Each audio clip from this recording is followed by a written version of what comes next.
میں بہک سکوں یہ مجال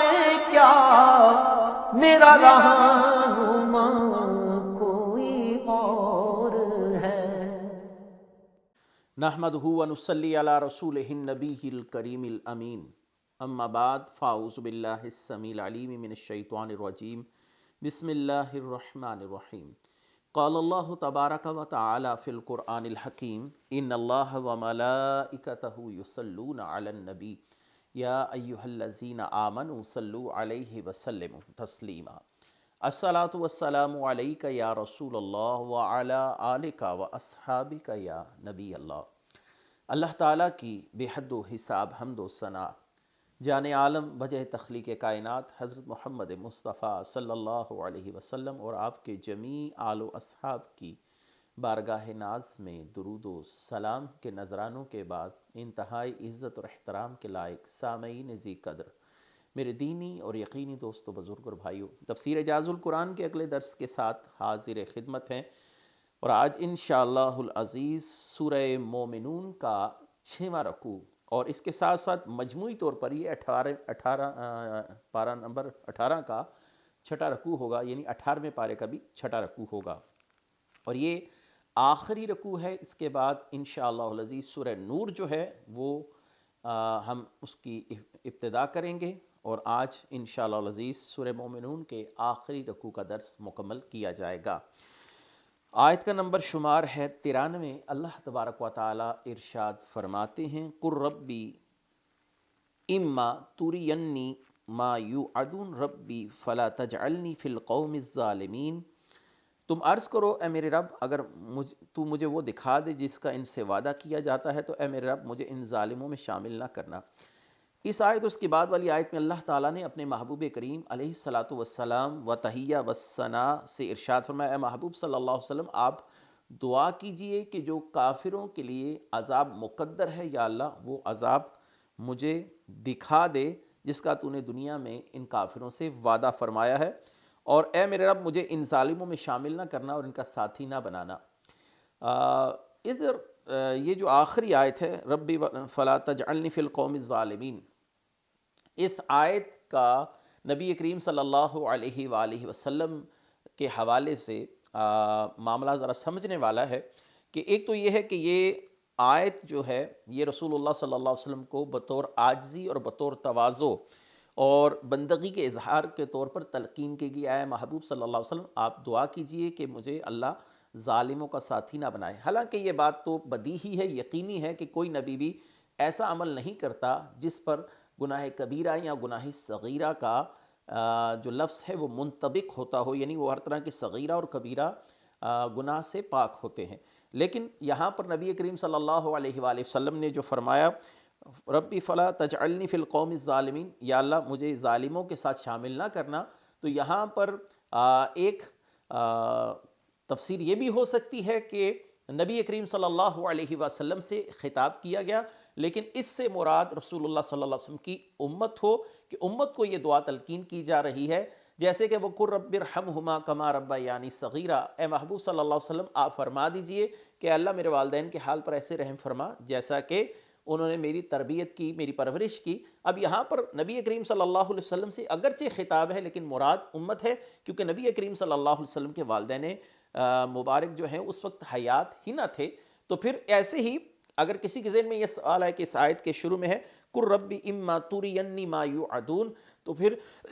یہ خطاب رسول اللہ صلی اللہ علیہ وسلم سے ہے۔ یہ قرآن میں متعدد مقامات پر ہمیں نظر آتا ہے کہ خطاب رسول اللہ صلی اللہ علیہ وسلم سے ہوتا ہے، لیکن بطور امت کے تعلیم آپ وہ الفاظ دہراتے ہیں، جیسے کہ ہر نماز میں رسول اللہ صلی اللہ علیہ وسلم کا معمول تھا کہ آپ اہدنا الصراط المستقیم دعا کیا کرتے، یا اللہ ہمیں سیدھے راستے پر چلا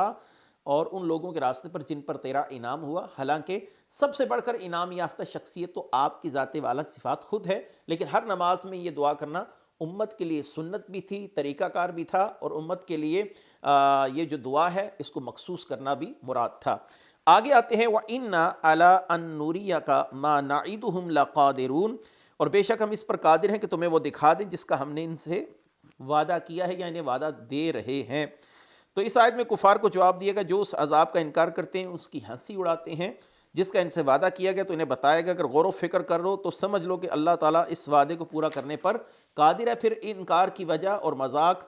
اڑانے کا سبب کیا ہے؟ اچھا، یہ یہاں پر ایک سوال ہے جو عمومی طور پر ملحدین کی طرف سے اٹھایا جاتا ہے، اللہ تعالیٰ عذاب میں تاخیر کیوں فرماتے تھے، عذاب میں تاخیر کیوں کی جاتی ہے؟ تو اس کا سادہ سا جواب ہے تاکہ وہ لوگ ایمان لے آئیں جن کے مقدر میں ایمان لانا ہے، تاکہ وہ اور ان کی آنے والی نسلیں اس عذاب سے بچ جائیں جو ان کے لیے آتا اور ان کو تباہ و برباد کر دیتا، اور وہ ایمان کی دولت سے بہرہ مند نہ ہو سکتے، ایمان سے استفادہ نہ کر سکتے۔ یہ اللہ کے علم میں ہے کہ کون سے لوگ کس موقع پر کس لمحے میں ایمان قبول کریں گے، لہٰذا ان ایمان والوں کی وجہ سے دوسرے لوگوں سے بھی عذاب ٹلتا رہتا ہے، اور وہ لوگ صاحب ایمان ہو جائیں گے، ان کی آنے والی نسلیں ہزاروں لوگ مسلمان ہوں گے، اللہ کے اطاعت گزار ہوں گے، تو ان اطاعت گزاروں کے سبب اللہ تعالیٰ دوسرے لوگ جو نافرمان ہیں ان پر عذاب میں تخفیف فرما دیتا ہے تاکہ وہ لوگ بھی بچ جائیں۔ آگے ہے ادفع باللتی ہی احسن السیئۃ نحن عالم بما یصفون، سب سے اچھی بھلائی سے برائی کو دفع کرو،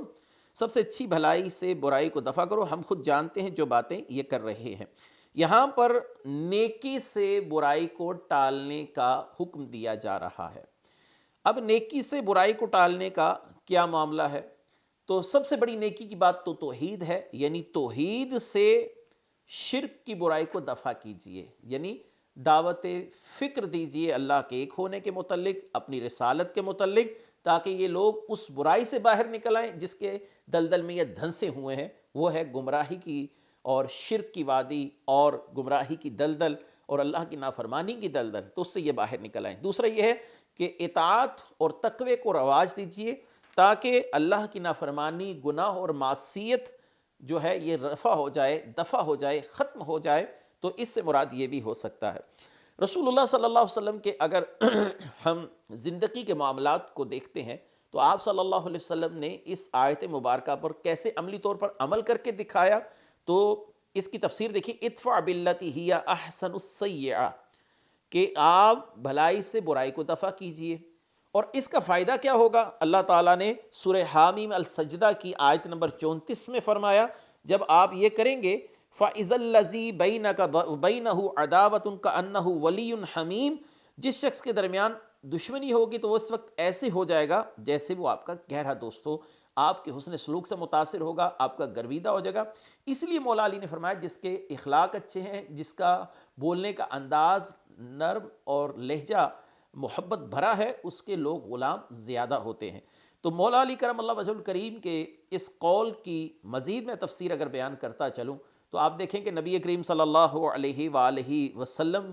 کا تعاقب کرنے والا سراقہ بن مالک رسول اللہ صلی اللہ علیہ وسلم کے حسن سلوک سے ایسے متاثر ہوئے کہ بعد میں شرف صحابیت سے مستفیض ہوئے۔ اس کے بعد عمیر بن وہب جو تلوار لے کر رسول اللہ صلی اللہ علیہ وسلم جب آرام فرما رہے ہیں حملہ کرنے کے لیے آئے، لیکن رسول اللہ صلی اللہ علیہ وسلم نے درگزر فرمایا تو وہ مسلمان ہوئے۔ اس کے بعد نبی کریم صلی اللہ علیہ وسلم نے منافق جس کا نام عبداللہ بن ابی سلول تھا اس کا جنازہ پڑھا، تو آپ کے اس حسن سلوک کو دیکھ کر 1000 کے قریب منافقین جو ہیں وہ دائرہ اسلام میں داخل ہوئے اور وہ کامل یقین اور اعتقاد والے بندہ مومن بن گئے۔ اس کے بعد نبی کریم صلی اللہ علیہ وسلم نے حضرت حمزہ رضی اللہ تعالیٰ عنہ کا کلیجہ چبانے والے جناب سیدنا وحشی رضی اللہ تعالیٰ عنہ کو معاف فرما دیا، اور یہی وحشی تھے جنہوں نے دعوی نبوت کرنے والے مسلمہ کذاب کو واصل با جہنم کیا۔ دیکھیے اس کے فوائد کیسے حاصل ہوئے، اور آگے اللہ نے ارشاد فرمایا نحن عالم بما یصفون، ہم خوب جانتے ہیں جو یہ باتیں کر رہے ہیں۔ اس آیت میں رسول اللہ صلی اللہ علیہ وسلم کو تسلی دی جا رہی ہے کہ آپ صلی اللہ علیہ وسلم کے متعلق، اسلام کے متعلق، قرآن کے متعلق، اللہ کے متعلق جو یہ باتیں کر رہے ہیں آپ ان کو ان کے حال پر چھوڑ دیجئے، اللہ تعالیٰ وہ باتیں خوب جاننے والا ہے، اللہ ان کے معاملے کو خود ہی دیکھ لے گا، یا خود ہی اللہ تعالیٰ ان کو ان کے عمل کی سزا دے گا۔ وَقُلْ رَبِّ أَعُوذُ بِكَ مِنْ ہَمَزَاتِ الشَّيَاطِينِ وَأَعُوذُ بِكَ رَبِّ أَنْ يَحْضُرُونَ، اور تم عرض کرو اے میرے رب میں شیطانوں کے وسوسوں سے تیری پناہ مانگتا ہوں، اور اے میرے رب میں تیری پناہ مانگتا ہوں اس سے کہ وہ شیطان میرے پاس آئیں۔ اس آیت اور اس کے بعد والی آیت میں اللہ نے اپنے محبوب صلی اللہ علیہ وسلم کو 2 مزید دعاؤں کی تلقین فرمائی ہے۔ وہ کیا ہے؟ اے حبیب آپ یوں دعا کیجئے، اے میرے رب میں شیطانوں کے وسواس سے تیری پناہ میں آتا ہوں، اور جن سے وہ لوگوں کو فریب دیتے ہیں، گناہوں میں مبتلا کرتے ہیں، تیری نافرمانی پر ابھارتے ہیں، اور اے میرے رب میں تیری پناہ مانگتا ہوں اس سے کہ وہ شیطان میرے پاس آئے۔ نبی کریم صلی اللہ علیہ وسلم اگرچہ معصوم ہیں، لیکن شیاطین کے حملے ہر معصوم اور غیر معصوم پر برابر جاری رہتے ہیں۔ اگرچہ وہ لوگ اللہ کی خاص حفاظت میں رہتے ہیں، لیکن شیطان کا حملہ کسی فرد پر بھی رکنے کا نام نہیں لیتا۔ تو یہاں پر اس بات کو سمجھ لینا چاہیے کہ کوئی شخص بھی شیطان کے حملوں سے، شیطان کے وسواس سے محفوظ نہیں۔ یہ دعا اصل میں امت کو تعلیم دینے کے لیے ہے کہ وہ شیطان کے وسوسوں سے پناہ مانگتے رہیں۔ جب رسول اللہ صلی اللہ علیہ وسلم یہ دعا مانگ رہے ہیں تو پھر کسی اور کا شمار کیا کہ وہ شیطان کے حملوں سے اور شیطان کے وسوسوں سے محفوظ رہ سکے۔ اولیاء کرام ہوں، امت کے صالحین ہوں، عام و خاص ہو، انبیاء ہوں، تمام پر اس کا حملہ جاری و ساری رہتا ہے۔ یہ اپنی ہمت نہیں ہارتا، یہ لگا رہتا ہے حتیٰ کہ انسان کے آخری سانس تک، بلکہ بعض احادیث میں ملتا ہے یہ قبر میں بھی انسان پر اس کے ایمان اور اعتقاد کو متزلزل اور متذبذب کرنے کے لیے حملہ کرتا ہے۔ جب میت سے سوالات کیے جاتے ہیں تو یہ وہاں پر بھی دھمکتا ہے اور انسان کو وہاں پر بھی ورغلانے کی کوشش کرتا ہے۔ اللہ تعالیٰ اس کے شر سے سب کو پناہ عطا فرمائے۔ آگے ہے حتیٰ اذا جاء احدهم الموت قال رب ارجعونی، یہاں تک کہ جب ان کے پاس کسی کو موت آتی ہے تو کہتا ہے میرے رب مجھے واپس لوٹا دے۔ اس آیت میں اللہ تعالیٰ نے اپنے حبیب کو خبر دی کہ جو کفار مرنے کے بعد اٹھنے کا انکار کر رہے ہیں، اپنی موت کے وقت دنیا کی طرف لوٹائے جانے کا سوال کریں گے، کہ جب کافر اپنی موت کے وقت اپنی کفر و سرکشی کی حالت میں اور رسول کی تکذیب کی حالت میں اس دنیا سے جا رہا ہوتا ہے تو اسے اس کا وہ مقام دکھا دیا جاتا ہے جو جنت میں اس کے لیے مختص تھا اگر یہ ایمان والا ہوتا، اور اسے مرنے سے پہلے اس کا وہ مقام دکھا دیا جاتا ہے جو جہنم میں اس کے لیے مختص کر دیا گیا ہے۔ تو اب یہ اس اپنی ساری زندگی پر ندامت محسوس کرتا ہے، شور شرابہ کرتا ہے، اے اللہ مجھے واپس لوٹا دے، میں ایمان لا کر تیرے اطاعت گزار بندوں میں شامل ہو جاؤں، مجھے دنیا کی طرف واپس لوٹا۔ لیکن یہ بات اب ممکن نہیں ہے، جو اس کا وقت تھا وہ پورا ہو گیا۔ لعلی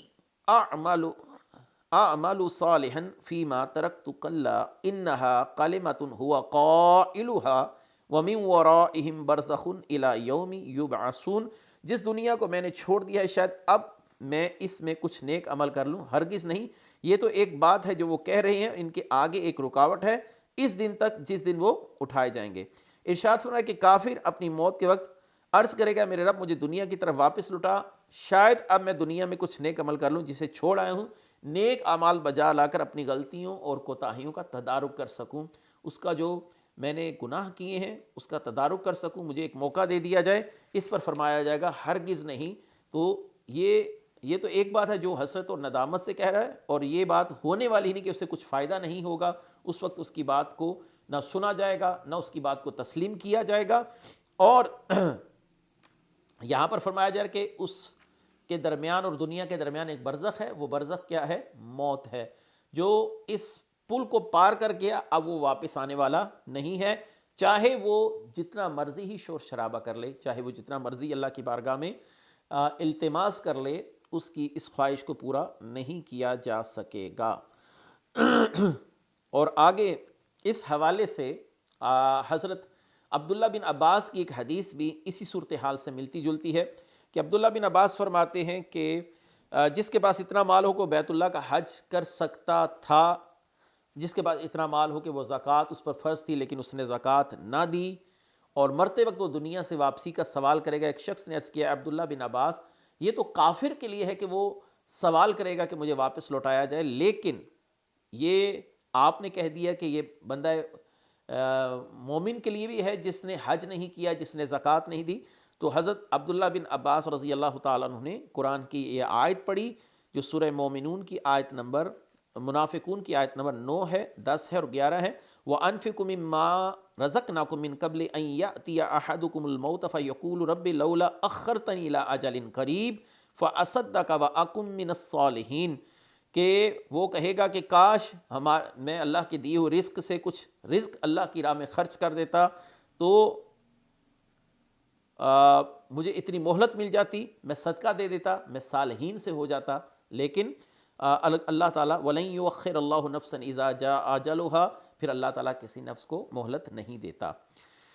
تو لہٰذا ہر گناہگار بندہ مومن کو اپنی زندگی میں جس حد تک ہو نیک اعمال کرنے چاہیے۔ یہ بہت بہتر ہے اس صورتحال سے کہ جب اس کی روح کو نکالنے کے لیے فرشتے آ جائیں اور اسے پھر اپنی دنیاوی حالت پر ندامت محسوس ہو۔ فَإِذَا نُفِخَ فِي الصُّورِ فَلَا أَنْسَابَ بَيْنَهُمْ يَوْمَئِذٍ وَلَا يَتَسَاءَلُونَ تو جب سور میں پھونک مار دی جائے گی تو نہ ان کے درمیان رشتے رہیں گے، نہ ایک دوسرے کی بات پوچھیں گے۔ عبداللہ بن عباس رضی اللہ تعالیٰ عنہ نے فرمایا کہ قیامت کے دن وہ رشتے جن میں یہ دنیا میں مباحات کرتے تھے اپنی اولاد پر، اپنے ماں باپ پر، اپنے قبائل پر، وہ کام نہیں آئیں گے۔ رہا نبی کریم صلی اللہ علیہ وسلم کا معاملہ تو وہ جداگانہ ہے۔ رسول اللہ صلی اللہ علیہ وسلم نے فرمایا قیامت کے دن میرے نسبی سسرالی رشتے کے علاوہ ہر نسبی اور سسرالی رشتہ منقطع ہو جائے گا، جیسا کہ حدیث المعجم الاوسط کے اندر امام طبرانی رحمۃ اللہ علیہ نے نقل فرمائی۔ اگلی آیت فمن ثقلت موازینہ فاولئک هم المفلحون ومن خفت موازینہ فاولئک الذین خسروا انفسهم فی جہنم خالدون۔ تو جن کے پلڑے بھاری ہوں گے تو وہی کامیاب ہونے والے ہوں گے، جن کے پلڑے ہلکے ہوں گے تو یہی وہ ہوں گے جنہوں نے اپنی جانوں کو نقصان میں ڈالا اور وہ ہمیشہ دوزخ میں رہیں گے۔ اس آیت اور اس کی بعد والی آیت کا معنی یہ ہے جن کے عقائد درست ہیں، اعمال نیک ہوں گے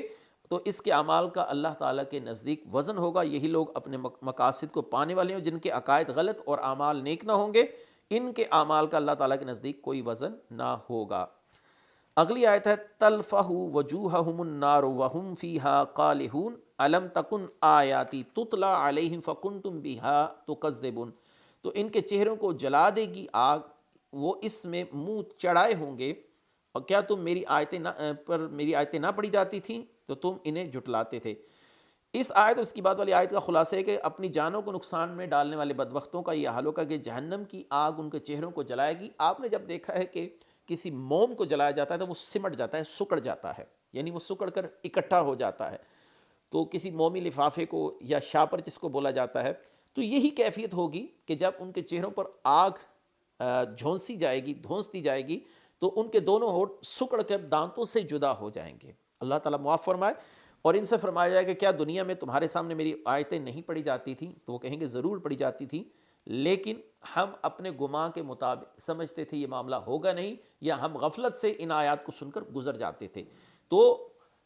کیفیت کا جو بیان ہے وہ یہ ہے کہ اس کی اوپر والے ہونٹ کی کیفیت یہ ہوگی کہ اوپر پیشانی تک چلا جائے گا، اور نیچے والا ہونٹ جو ہے وہ جل کر سلگ کر سینے تک بلکہ پیٹ تک آ جائے گا، اور یہ کیفیت بیان کی جا رہی ہے صحابہ کرام کی طرف سے۔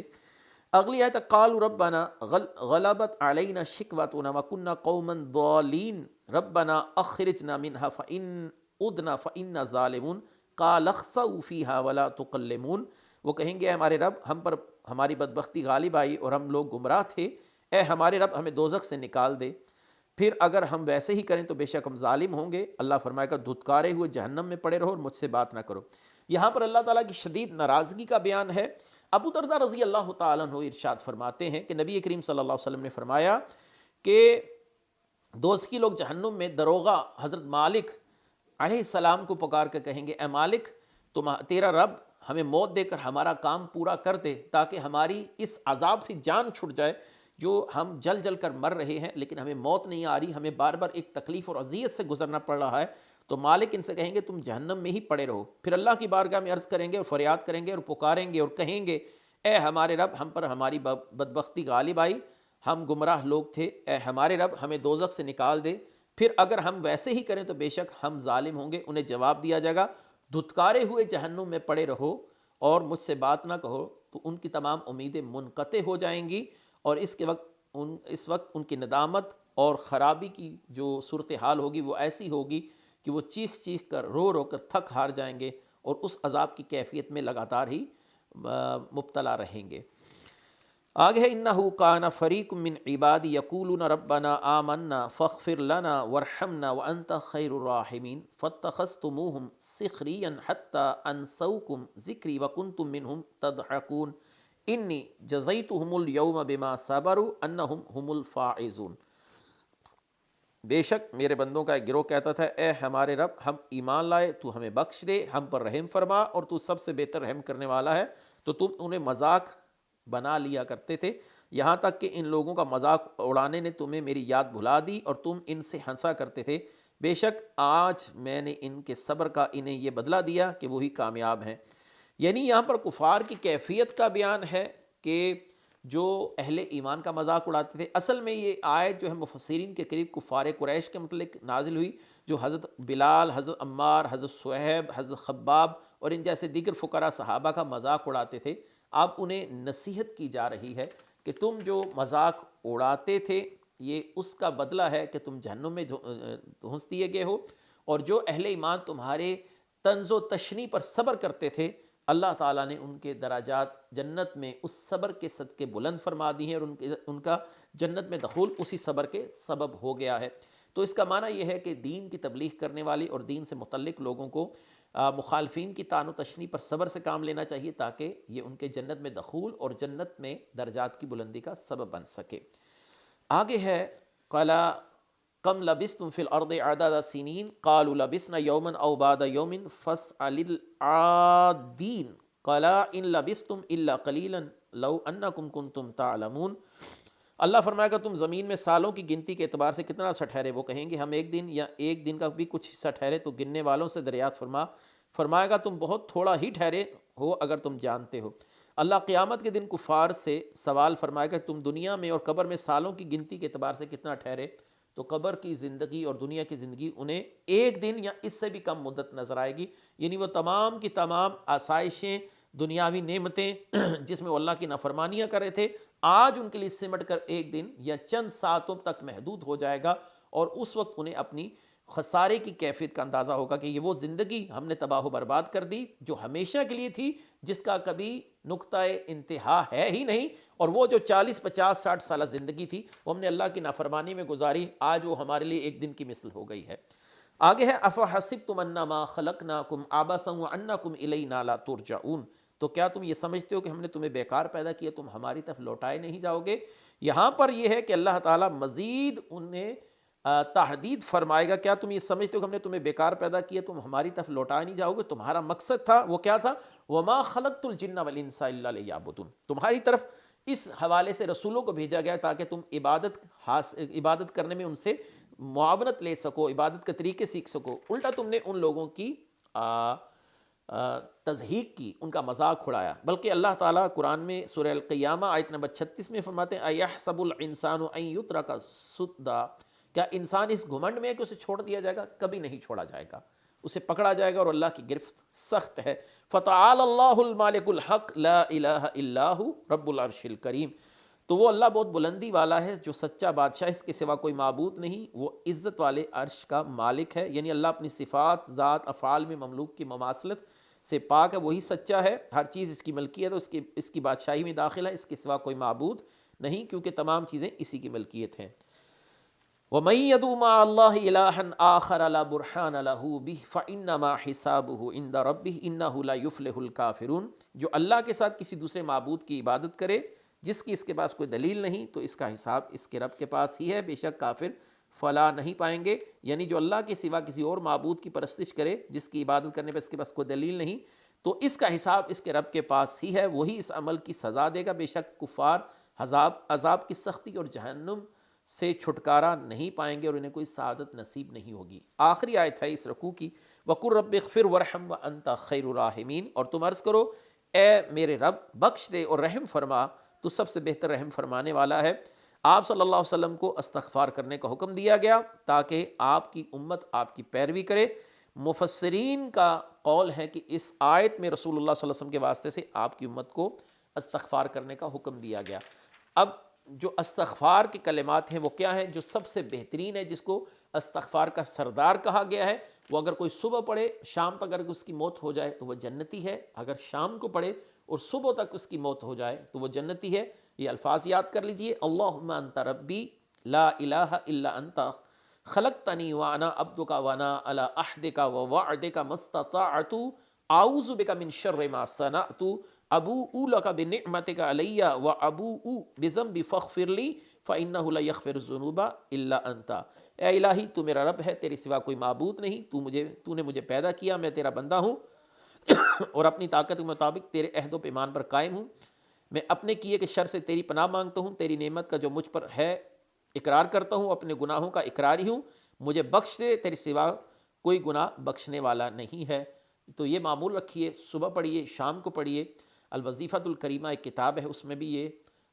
استغفار کے کلمات موجود ہیں، اپنا معمول رکھیے۔ اس کے ساتھ ہی آج کا یہ ہمارا درس اختتام پذیر ہوا، اور بحمدہ تعالیٰ آج سورہ مومنون بھی اختتام پذیر ہوئی۔ انشاءاللہ العزیز اگلی